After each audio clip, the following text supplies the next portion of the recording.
hey, welcome to the worship table, Matthew Harris. Glad to be here. One of the worship pastors at Gateway Church. Yes, sir. A longtime friend of Andy. So talk just a little bit about your role and your relationship to Andy and Gateway and your dad, all of it. Like, because I'm really excited to dive into conversation about worship pastoring, but you're one of the younger ones of us, and you've got unique perspective. So we want to hear a little bit of the backstory. For sure. So I grew up in a Christian home. My dad was in for him with, I will call him Uncle Andy because that's who he has been to me. Which I would expect. Yes. It would feel weird not to That's right. at this point. That's right. And so like family there. And so I grew up in a Christian home with my dad as a worship pastor, leading worship and being a CCM artist. And so grew up there, but I did not choose the church and did not choose Jesus, did not welcome him into my life until I got to college. Oh, wow. So You're playing baseball in college, right? football. So I was at football in college. That's right. Baseball and football, every sport I could play growing up. And then when I got to college, was playing football there and wanted to. I was a political science major. I was like, I'm going to law school. I want to make some money. And so that was my plan. Ended up getting saved when I got to college, gave my life to the Lord, and he said worship. Wow. Which for me was wild because I did not play an instrument. I didn't grow up playing music. Even growing up in a musical household, that just wasn't what I wanted to do. And so when the Lord said that, I was there at the university and then kind of asking myself, like, Lord, music? Like, are you sure? Worship? And my sister leads worship as well. My mom led worship and truth too. And so I was like, that's what the rest of them do. Like, that's not me. That's not. That's interesting. Kind of my deal. Yeah. And so I remember calling my mom and dad as I had like 3 prophetic confirmations that it was the Lord. So I'm nervous calling my parents saying like, I'm going to change my degree to worship, to music. And I got on the phone with them and they both were so encouraging right off the bat. And I had only been saved for about a year at the time. So a lot of my questions were like, is this the voice of God? Like, help me. And so the first thing they confirmed is like, it sounds like the Lord, Matthew. And so they're so proud. My mom was like, I always knew it. And if you know my mom, that's not a surprise. Moms always say they do. Oh, yeah, exactly. And then I remember the first question my dad asked me was like, son, this is so awesome. I'm so proud of you. Do you play anything? Do you sing? And I was like, so there is a requirement for being in worship. For sure. Yes, you have to have some kind of talent, and I didn't. And so I remember him asking me that, and I was like, no, I don't, but I'm going to figure this thing out. And I was at a Southern Baptist college, and the song that I did for my audition, because I didn't listen to a lot of Christian music, which was wild, but was a Kings of Leon song called Pyro. Now looking back at that moment at the Southern Baptist College, they were so wide-eyed with some of the lyrics I was singing in that song. Like, incredible. He just said what, and then I did I think Amazing Grace after that because it was one of the ones I knew, and by the skin of my teeth made it into the music program. And then from there, ended up here at Gateway after I graduated. Thought I was going to go into the mission field, really wanted to go overseas and do missions. And the Lord planted me here at our North Richmond Hills campus and told me, this is your mission field. And so came on as a worship pastor at that campus. And I've been here at Gateway ever since. Spent 7 years at that campus. And now I've moved within the last 2 to 3 years into our central offices, overseeing young adults, youth, and kids worship for all of our campuses. Wow. Well, we just continue to hear great things from you. Of course, you're all over the Gateway albums, and as a songwriter, as a worship leader, and again, as Uncle Andy, it's a very proud moment for me to see, what the career that you've chosen, the calling that you've surrendered to, because it would have to be a calling, right? I mean, when you're saying I didn't play an instrument and I really hadn't sung before, but yet you feel like God's called you into worship ministry, it is a definite calling. But here's one thing that I want to go back to, though. That skill set had to be lying dormant in you, right? You just had to tap into it and put the hard work. Am I right about that? A lot of hard work. Yeah. A lot of hard work. And I mean, that was that season of cutting my teeth. And the first song, I didn't know anything about music, and I end up in this I don't even know it's some sort of an ensemble that we were in where you would all just lead a song. It was just kind of a practicum kind of deal. and the song I chose was Cornerstone. And all I told them was, they were like, you got to pick a key. And I didn't know how to pick a key on anything, none of that. And so I'm like, I don't know what to do. I just don't want to sing the really high part, which was the octave jump. So I didn't want to do the octave jump.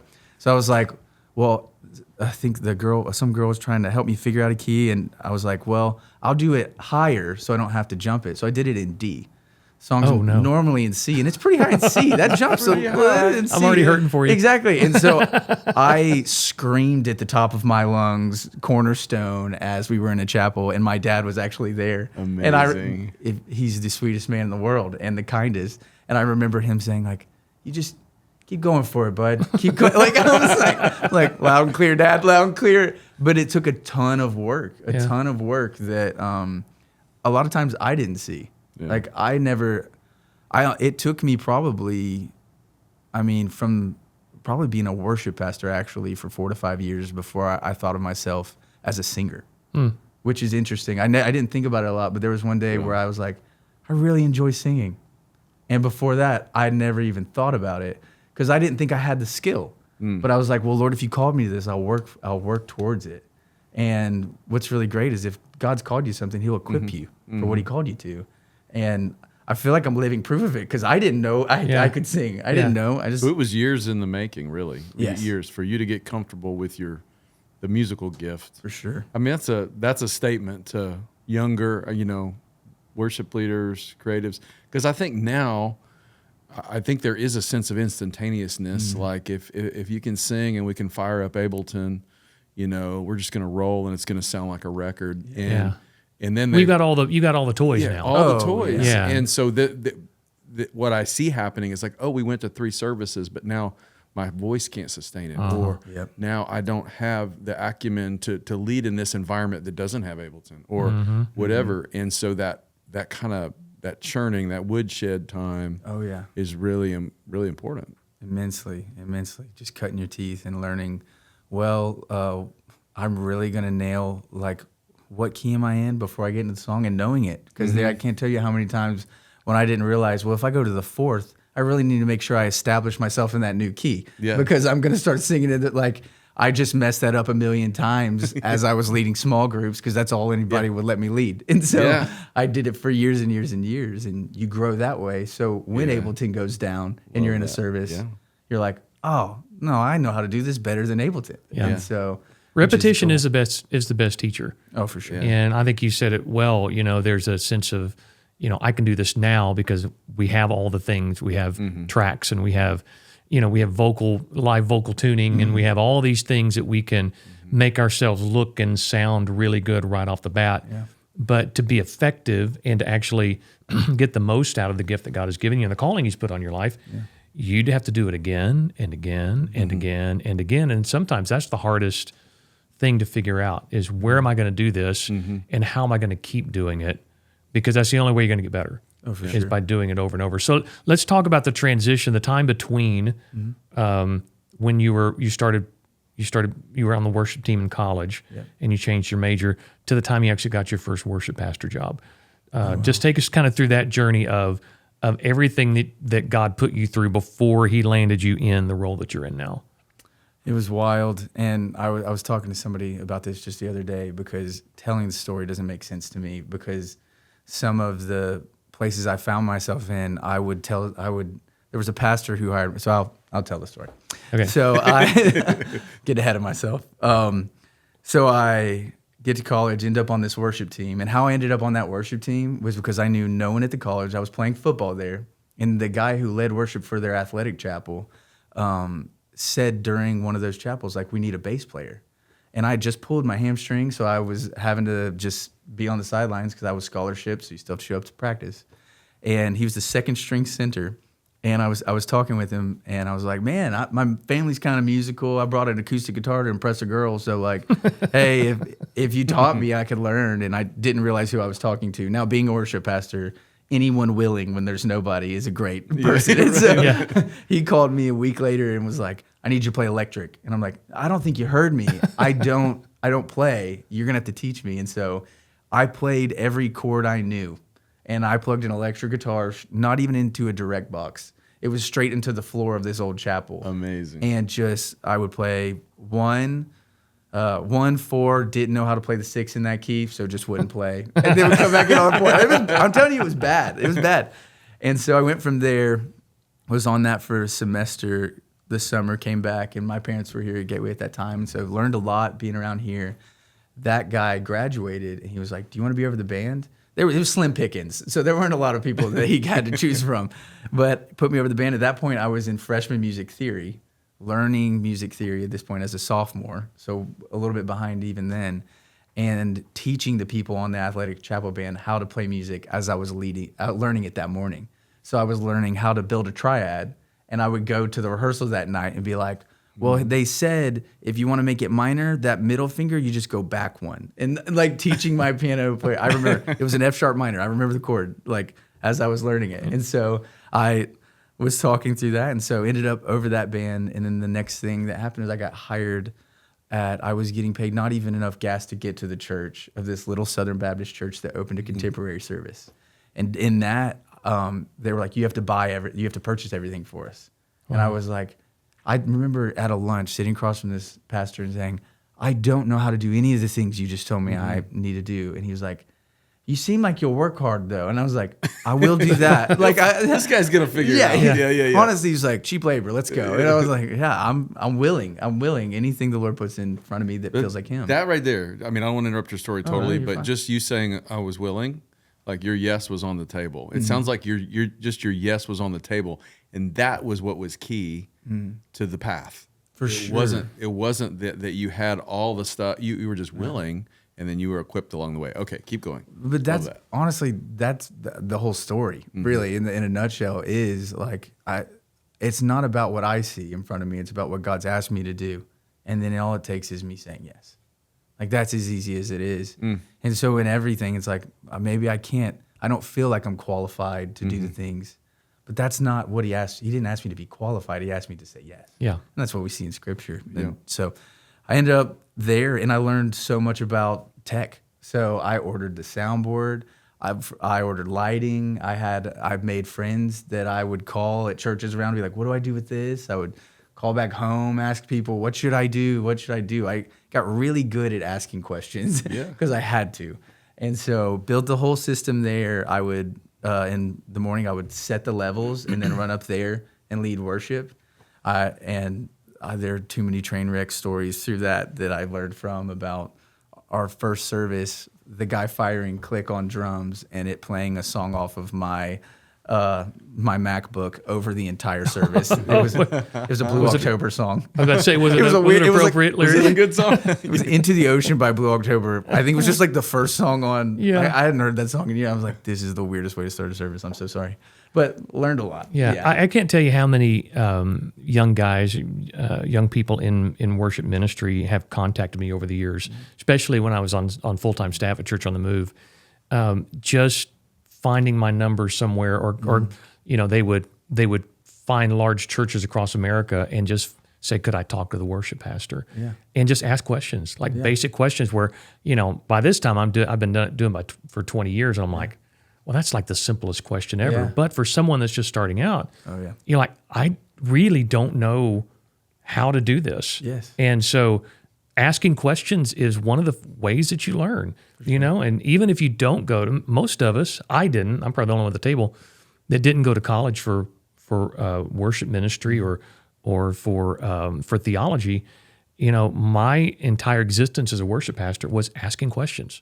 Like, well, how would you do this? How would you do that? And I just had people in my life that I could call. Yep. And I could ask their opinion. And that's how I began to build myself up as a leader in my church. And so, for anyone out there that is, you're young and you're just starting out and you're feeling overwhelmed, jump online, contact someone, get on someone's Instagram account or Facebook page, or, network around. I think it's what the worship table is really great for, is to network and just say, I've got a question. Like, how do I deal with this? Yeah. And sometimes it's not technical questions. It's about team members, or my senior pastor, or this lady in my church that doesn't like how I'm leading worship. What do I do? Yeah. And you don't know the answers to those until you get around people who can answer those questions for you, at least sit with you and listen to you for and sure. go, oh yeah. Most people that have done it more than 10 or 12 years will go,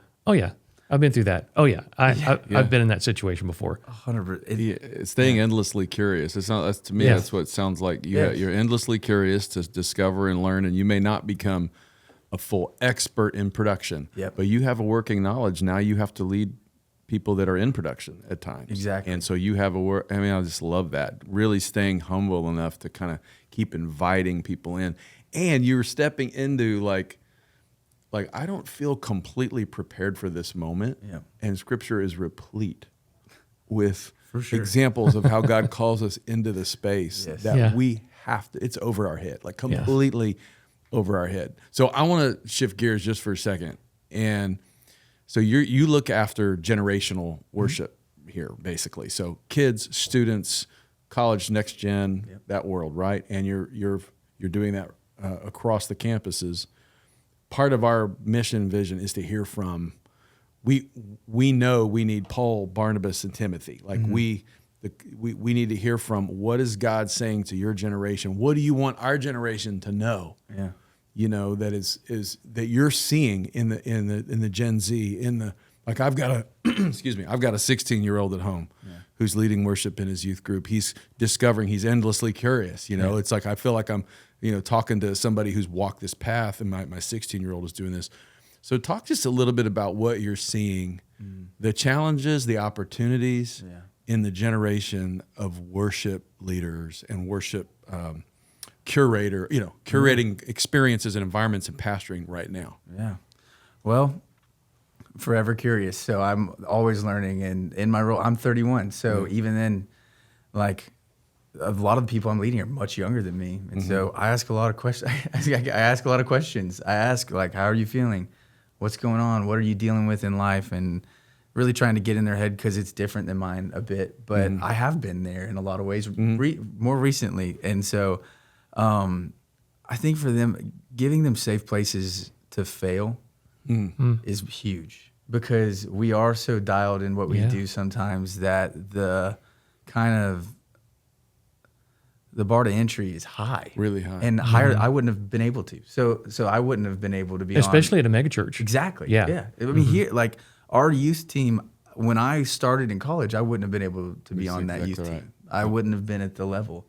And so luckily I had a safe place to fail. And so I think in all of our churches, creating those spaces is just immensely important. And that's what we try to do here with utilizing things like playback and like in-ears. It's like not everybody has to hear everybody playing sometimes, and you can find workarounds to allow for the experience in a room to still be excellent while developing and creating safe places for people to fail. Because I think a lot of times in leading worship, it is the boldness of pursuing what the Holy Spirit is calling you to do in a moment and leading the congregation there. Yeah. One, if you're not practicing that at home, that's impossible. Like if you're not doing that in your prayer closet, you shouldn't expect you can then go do it in front of 100 people, 1,000 people, however many people. But if you also are afraid, what if I'm in my purest of hearts, if I'm trying to follow the Spirit and I get it wrong, will I be punished? That's a great question. And I think that's like because of the priority we put on excellence in musicianship, which I'm a big proponent of, a very big proponent of. It's so important, but there also has to be just this kind of understanding, because once you've led worship for a while, it's not as much of a risk. Just like, honestly, at this point in my life, if God was like, hey, I want you to go be a book writer or something, I don't want to do that. Maybe now that I've said it, I don't know. But like I don't want to do that. But if he called me to, and I've never written a book before in my life, I don't like writing things down unless they're songs, honestly. But I know, like, well, I'm leading worship right now, so this is wild. I would have never experienced that. So it's kind of this piece of knowing, even as I'm leading worship, I'm comfortable with, like, man, he's asking me to do what right now in this moment? Wait, we're going to stop everything in this huge moment? Like, well, okay, I'm taking that risk because I know his voice very well. It's like, I've also failed at that. And there have been times where I've killed a moment in a worship set and been like, oh, that was me. I missed it. Like, but I had safe places to do that. Right. Let me ask you that. I want to push on that a little bit, because that is a big fear. It's not so much the musical aspect. Am I going to be able to am I going to be able to be successful at this musically? It is the weight. You feel that weight when you step up on that stage and you are the leader of worship for your church, whether you carry the worship pastor title or you're the main worship leader. There is a mantle of heaviness that you carry on to that stage. I would love for you to maybe open that just up a little bit more about having to learn how to carry heavy moments, even when you didn't think you were ready to, or I'm too young. You don't understand. Somebody older should be handling this moment in the worship service. Do you have any of those types of situations you can draw from? Plenty of them. I remember my first night of worship I led as being over the campus I was at, and it was my very first one. The pastor that was over that campus was awesome and so kind. And I remember coming to him, and our nights of worship were usually about hour, 30 minutes, 2 hours, somewhere in there. And up until that time, we pretty much had a minute by minute. So we knew what was going to happen the entire time. And I felt like the Lord only gave me 5 songs. And I only got 5 songs. And so I came to my pastor and I was like, this might be really bad. And I don't have a backup plan, because what I felt the Lord tell me was basically, I was like, well, Lord, what if something doesn't happen and now this only goes for 5 songs worth of music? Like, what if that happens? And I was like, what can my backup plan be? And the Lord very clearly was like, you don't need a backup plan. If I don't show up, it's not worth being there. So you do what I asked you to do. Yeah. And if you look like a fool, well, that's fine. And honestly, you got to get comfortable with that a little bit. I'm okay with that. Like I would, yeah. And so I remember going to my pastor, though, and what he told me was so encouraging. He said, Matthew, if we sing those 5 songs and we're done, I would rather you be obedient to what the Lord asked than do anything else. Wow. And that gave me a confidence. That gave me a confidence in that moment to really pursue what the Lord wanted to do in a room above all else for the room. Because that's what we're supposed to be doing. But that takes a courage and a boldness. And it takes seasoned leaders looking at you and saying, like, you got this. And even if you fall on your face, we're going to talk about it. There is you need to learn from it. Like, failure is only great if you're learning from it. And so, we'll learn from it afterwards. And there's plenty of those. But I remember that specifically because it gave me a confidence. And now I share that story with other worship pastors, because it encourages people to be like, oh, because you want to know what? That night went for 2 hours and we could have kept going. And I didn't know that was going to happen. I was nervous, and 30 minutes before talking with my pastor, and the Lord showed up. And so that was one of those moments that was really, really huge. That's sure awesome. There's a million more. Now, and you're a songwriter. I am. And I've sung some of your songs. Oh, They're beautiful. That's such an honor. It's just beautiful. To be led by those that have come behind you. I was in the room the other night when my boy was leading his students, kind of snuck in the back. And if you see the phone, I had to record it for Mom. You got to. I'm recording it for Mom, but Mom's you can going to be angry if you didn't capture it. But you can see that it starts to shake because I can't imagine. I'm being led in worship by my boy, right? Yeah. But when it comes to songwriting, your daddy's written a few songs. I don't know how many. I've never asked him, but there's a lot of. He'll tell you. He'll tell you. I'm curious for you. What's the songwriting journey been like for you? Yeah. And is that how do you interact with your dad? Because on that subject, because he's written lots of number ones, and a brilliant songwriter. But you've got your own expression. You've got your own thing. It sounds to me like you're like, I'm gonna do my thing. If you're like my boys and my girl, they're like, we love you, Dad. We respect you. I'm doing this is my path. Oh, for sure. So you got to discover it on your own. So how does that work for you? Well, so I got a lot of that I'm going to do it on my own out before I got saved. I really pursued that pretty hard. Yeah. So I got a lot of that out. And I remember very early with my dad, I knew, because he was my dad, there will be times where people treat me differently. I have access to him, which I'm so grateful for. But the enemy plays games with that in everyone's mind. And I remember the Lord, when I was in college, probably sophomore college, he helped me settle that, and I'm so grateful for it. And the Lord very clearly said, I needed him to be your dad to do what I need to do through you. It's not about him, and it's not about you. It's about what I want to do, and I needed that. if you don't see it that way, you're not going to be able to experience the fullness of what I intended.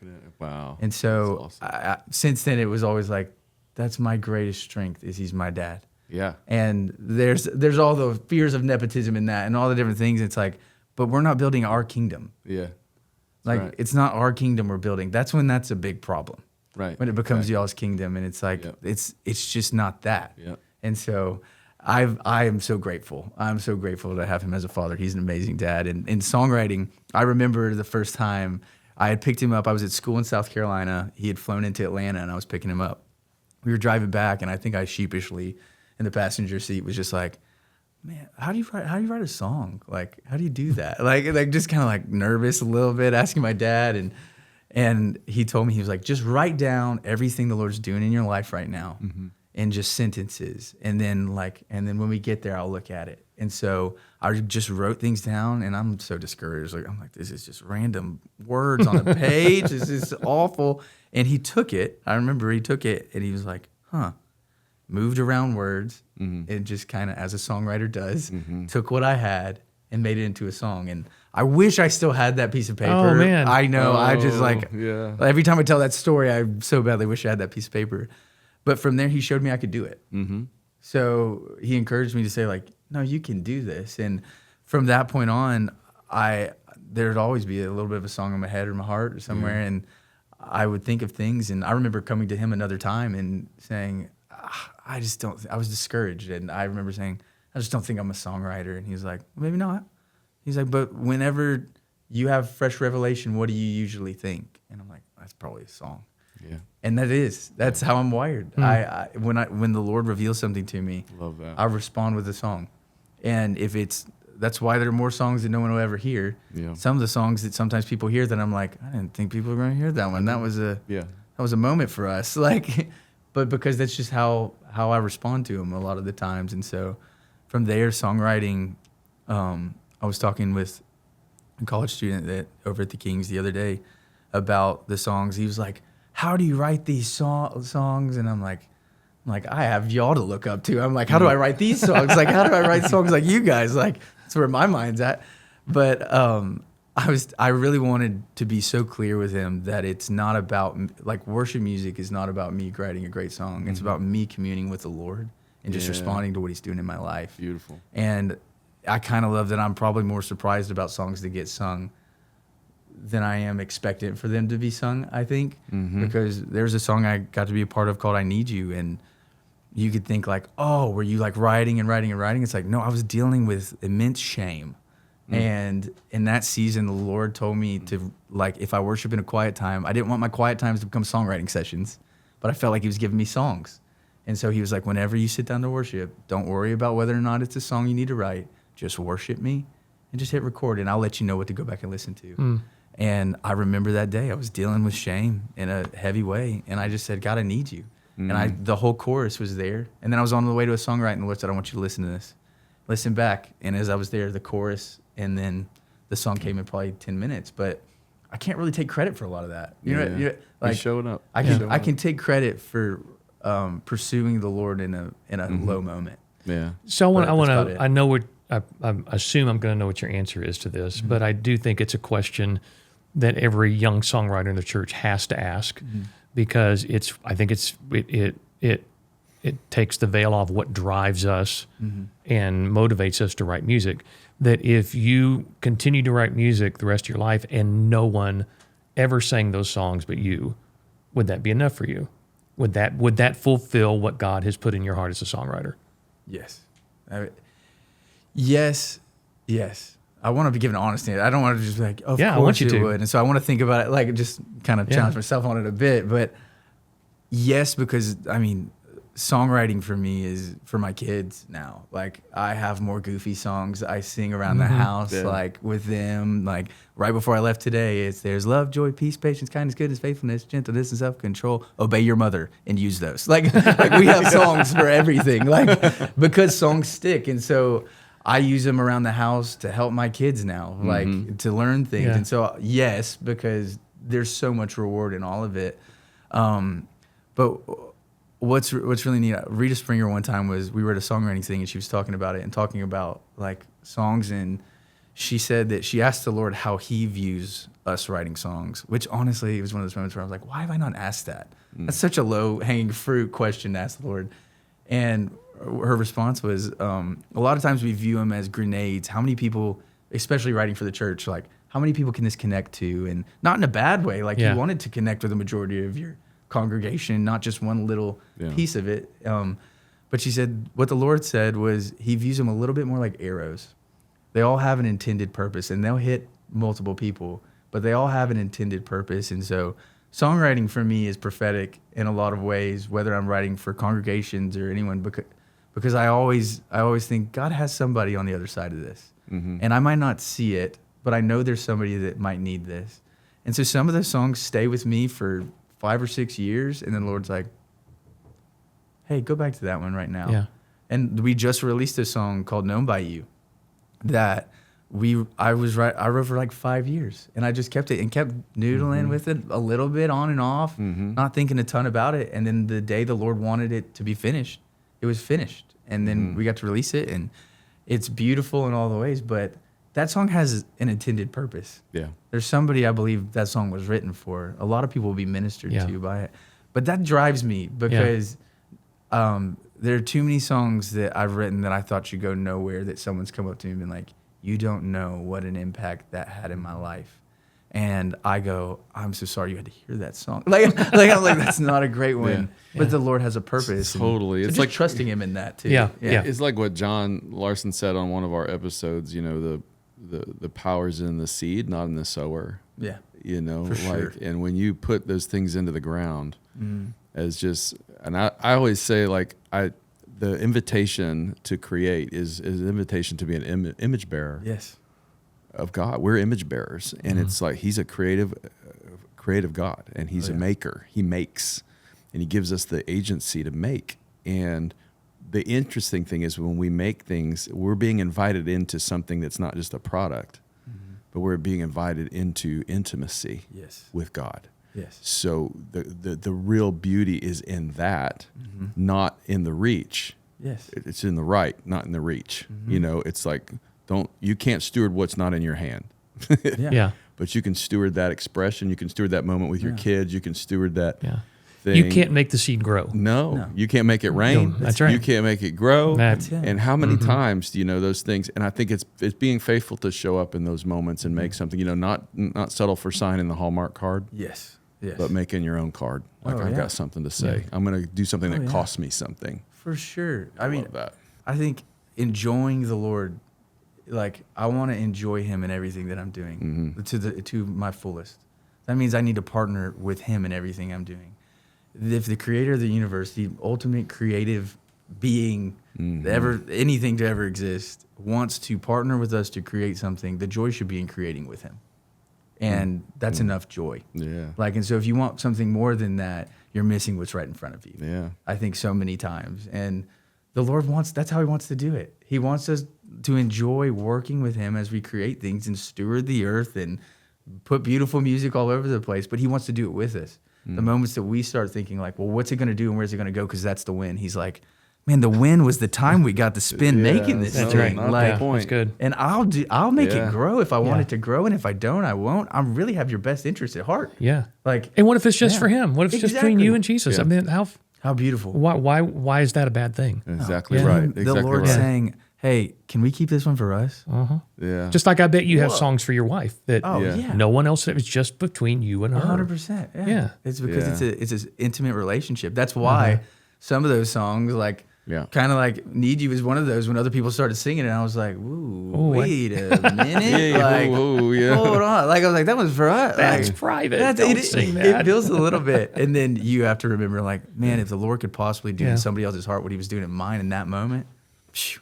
Yeah, man. Let me That's ask you one ministry. question here that is a little self-serving for the worship table. Yeah. Because we do believe in multi-generational worship leaders that we feel like that don't quit just because you get to 30 or you get to 40 or 50 or 60 even.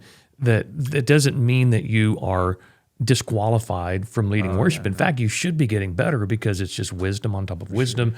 And we talk about repetition early on. I mean, you start adding up the hours when you're someone my age, and you go, wow, I would have never thought I would put that many hours into doing what I'm doing. And so there should be a payoff for that the older you get.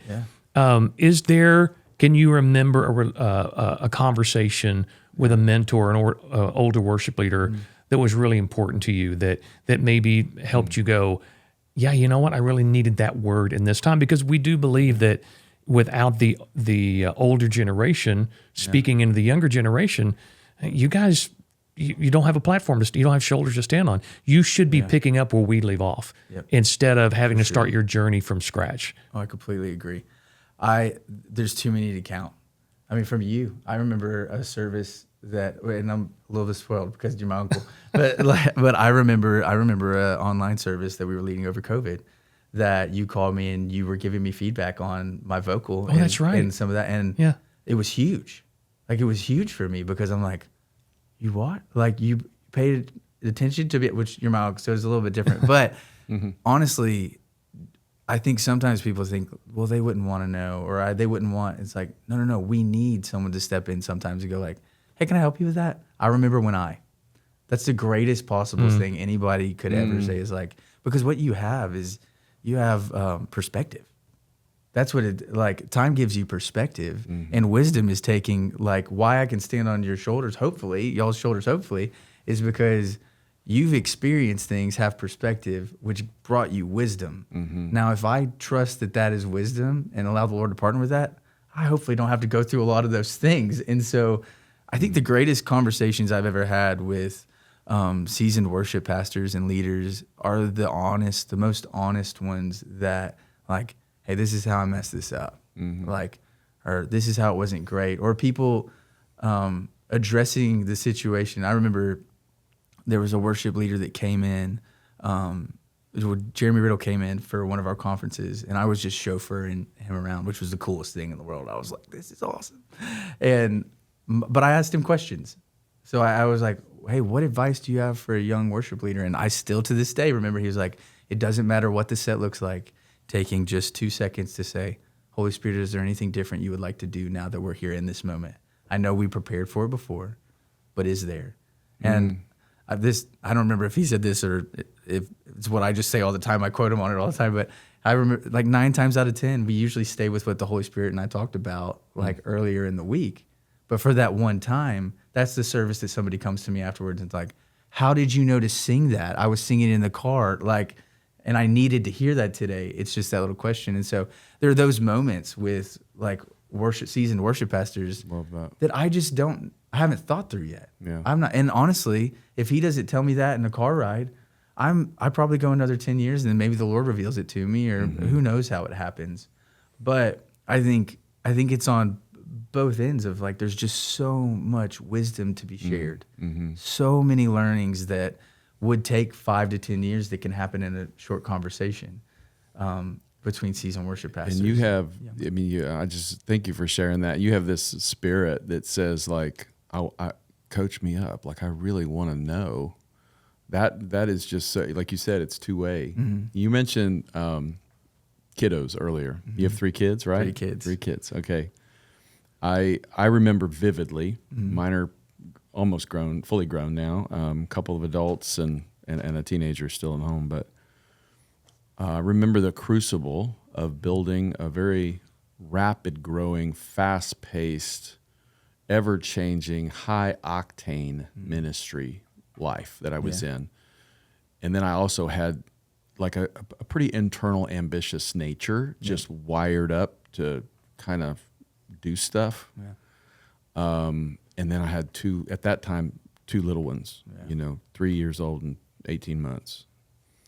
And there were some pretty difficult walls I had to hit for me personally to learn how to manage the expectations of the organization, my primary calling to lead and serve my children and my wife, and then this motor that is always going. Like, So talk about what you're learning, what you have learned.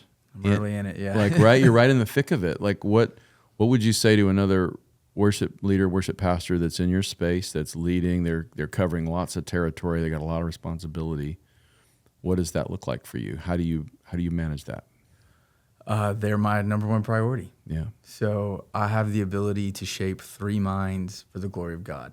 And from the day they were born until the day the Lord releases them from my care, or however that works. I don't know. I'm early in this again. So, but that's my priority. Yeah. And so everything I do shapes that. Now, the Lord's not going to ask me to do something in my calling that would take away from my ultimate priority. Because again, like you said, my ultimate calling is them. And But so your ambition could. it could. And I think that those are the places where I think we get to wrestle with the Lord and say, like, God, you've given me this motor. You've given me. I'm like, well, I want to do this project. I got this project. I got this project. I also have a very full-time job. And then 3 littles, it's like, well, the Lord's like, well, what am I asking you to do today? Because if you're partnering with me in this day, and if you're following what I'm asking you to do in this moment today, that should all be fine. Because he knows me better than I know myself. He knows what my kids need better than I know. He knows what my job needs better than I know. It's all just falling in step with him. And I think some of the things that you have to have practicals around it, especially when it's time. It's really time with kids. And I won't sacrifice that I won't sacrifice that. And my kids, I bring them with me to things when it's appropriate. When it's appropriate. We've all been there where it's like, why is there a 4-year-old around right now? Has it forced you to have to lean into time management in a different way? Immensely. Like how you handle your time, that you have to put your hand to the job. Oh, yeah. Yeah. For sure. I mean, so I lead our young adults services. And so every Tuesday night, I'm leading a service. Well, before that, I was in from 9 to 5 on those Tuesdays, and that just changed within the last 2 months. So one thing that I'm really working towards, everyone I work with is very used to scheduling meetings with me from 9 to 1, rightfully so, because everyone else is in the office. I'm the only one leading the service.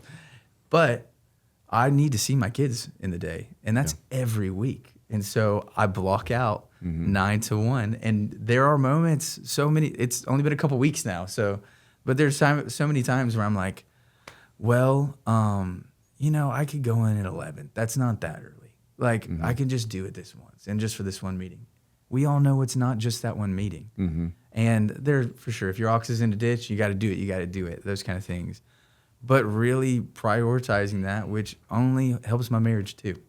I was going to say, I'm sure that's conversations with your sweetheart, for like sure. just kind of That going, she helps me with. how do we meet? Yeah. Oh, I know for Leah has been like her motto. We've been married 32 years. Yeah. And her motto is live slow, drink tea. Yep. I love that. Like it's pretty, like she's, I'm going to be with the Lord for a few hours today. So you go set your hair on fire and do what you need to do. But so that tension has kept us like in a much better spot. Yeah. So Jessie, my wife, is very similar, and it helps me because, like, on days like yesterday was a Tuesday. Well, from 9 to 1, I was like, I'm with my kids. Good for you. And just I have to be with them, and I fail at that a lot. I'm learning a ton in that area, but also really, my son he's 4 now, so he's starting. I'm just realizing he's starting to know I work at church. And he loves church, which I'm so grateful for. But he loves church, always wants to be there. But sometimes he's like, well, are you going to church again? And I'm like, well, I'm going to work. And then he got me with it really last week. He said, you work at church. And I was like, you're right. There it is. Oh, man, we're here now. And I just sat down and I was like, I work at church. Yeah. And sometimes Daddy has to go. And we've got to have a really good conversation. But I was very intentional with, like, hey, it's important that I go do this because this is what Daddy's calling is. But Daddy's favorite thing in the world is spending time with you. And it's always more important to be with you. But Dad has a job. Like, there's also those kind of conversations of, like, it's good that I go do this because I'm showing my son, like, this is what I'm responsible for, too, at the same time. And so, which is hard and does weird things to your heart. But, and if you feel like your leadership wouldn't understand the season of life you're in, sometimes you're just afraid to ask because your leadership typically not asking you to put in more hours. they want you healthy. Yes. You know, what's Yeah. what's the goal for a worship pastor is to get to the weekend full, not empty, Yes. not struggling to Yes. crawl across the finish line. You should be getting to the weekend full of what God wants you to do and what He's been doing in your life. So I would just encourage anyone that's watching this or listening to this, if you feel like your schedule's out of control, you don't have enough time with your family, go to your leadership, have the conversation. You know, most likely, unless you're living under Tyrant. a tyrant, exactly, they're going to understand and they're going to help you. And that's why I'm glad a lot of churches are hiring HR departments now. That wasn't a thing when I first started in this. No. Yeah. You know, it was every man for himself. But, you know, thankfully now there are HR departments where you were just telling me before the paternity leave that you get. You know, when you have your kids, I'm like, oh, we never had that when I was. And it is you know. important too, I think, to be aware, leading teams all these years, and sometimes there's a tendency, you know, for a little martyr syndrome, Sure. where we're all falling on the sword, you know, and we're like, but when you get under the hood of how time is actually being handled, you realize, oh, there's a lot of We could be better. We could probably tune this a little bit more. Yeah. And there's actually margin. And so don't be surprised if you go to leadership, creative leader, and say, hey, I need more time. Yeah. I'm over, and they go, okay, well, let's do a week audit. Let's talk about your week Yeah. and how you're great. handling your days. Yeah. That's a really good thing to do, though. That's exactly what I was going to say. I honestly would recommend before you go to leadership, take your week and get honest do with an yourself. audit. Yeah, That's right. Get honest with yourself. We're creatives. We can be We very waste a lot of time. Listen, we don't like to talk about it, but it's true. And there have been more times, like throughout the years of being a worship pastor, that I'm like, I just don't have time to do these things. And the best thing I can do is go to my calendar and get honest with myself. Yeah. Like, how long is it actually taking me to do that? Where can I? Can I be more efficient? And then bringing that, especially if you're in a rough situation with a rough oversight or something like that, if you can bring them, hey, I've audited myself. This is I've what's really, actually and happening. then bring invite the Lord into it. I think so few times we mess this up because it's just the cheat code. When you're looking at that schedule, just a quick prayer of, Lord, I represent me going over this schedule as a sacrifice of praise to you. The Lord inhabits the praise of His people. Then you're partnering with Him, looking at your schedule. He'll probably show you where you could have gotten that Show you done. where And the- so, yeah. That's See where right. the gaps He's like, are. you and can't where- wake right. up at 11, buddy. Like, The Holy binge watching Spirit, Netflix is probably The Holy Spirit can inform you on the weekend and the last moment, but He can also inform your week. Yeah. he can. He's good at that. He's great at it. Very good at it, yeah. Great at it, Well, man, I just love your spirit as a young leader, just the wisdom beyond your years. And so I got a final question, unless you have something No, else, you wrap it Andy. up. I think, so one question is, you know, Uncle Andy, you know, Papa Mark, me, I'm in somewhere in between. Yeah, for sure. What do you think the younger generation, if you could speak on behalf of the 20s and 30s generation of creative leaders, and you could tell us, what do you want us to know? Man, I could tell y'all on behalf of them. On behalf of on behalf of those you lead. All of Let's them. pretend like my son, who's 16, is in your ministry, in your worship ministry. Okay. And you've walked through what you've walked through, Yeah. and you're seeing the trends in worship around Yeah. and you see us as leaders. What do you want us to know? I think if you can just keep reminding every young worship leader that the main thing is the main thing, and then it's about people worshiping Jesus and getting to know Him, and everything else, trends will change. It all changes. But what you guys know more than anything is that is the key. Like everything else can fall to the wayside. If you forget that there are people on the other side of that mic you're on that need to experience the presence of Jesus, and your ultimate job is to pastor them into that, the rest kind of falls into place because the Holy Spirit is the Holy Spirit. Yeah. And so I think too often we get so wrapped up in all of these other things, which are awesm and great tools, Production and, and fun execution productions. and records Listen, and I all love the fact there's live tune. I benefit from it greatly. But if I ever lose focus, and it's so easy to do because that's what the enemy wants. It's those little it's the simple things. Like you were saying earlier, like how many people could call and be like, well, how do you, I don't know, what's a gain? Or like, so just that you're like, oh, well, yeah, it's just this. It feels so simple just to say like, hey, remember you're pastoring people to worship Jesus. That's really what you're doing. And it's that simple and that complex in different ways. But I think keeping the why in front of people is so important because there are too many things that just steal our attention that aren't bad things. Yeah. But like, well, should I post my set on Instagram? How many cams can we put up to be able to capture this? It's like, those things are awesome and people are being ministered to through those things. But if ever your focus just gets a little here, the Lord doesn't like, the Lord won't deal with that. That's Like, right. The Lord will or kick you back. And so as many just seasoned worship pastors, wise worship pastors that could just continually Model it. Yeah. just model it. And actions speak louder than words every time.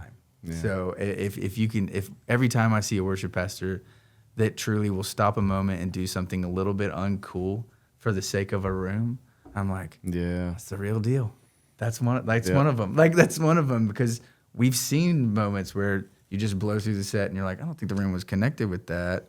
But it's like, well, it sounded killer. And it's like, it's not what we're doing. Yeah. It's not what we're doing. And so keeping the why in front of people. That's beautiful, man. Thank you. You're not only leading the next generation, but you're leading up too. You're leading our generation. That's right. Very kind. So that's a pastoring moment for all of us, no matter the situation we're in. So I think, thanks again, man, for joining us. Thank you for letting me. We'll have to do this It's been again. fun. Yeah, it's been a lot of fun. Yeah, man.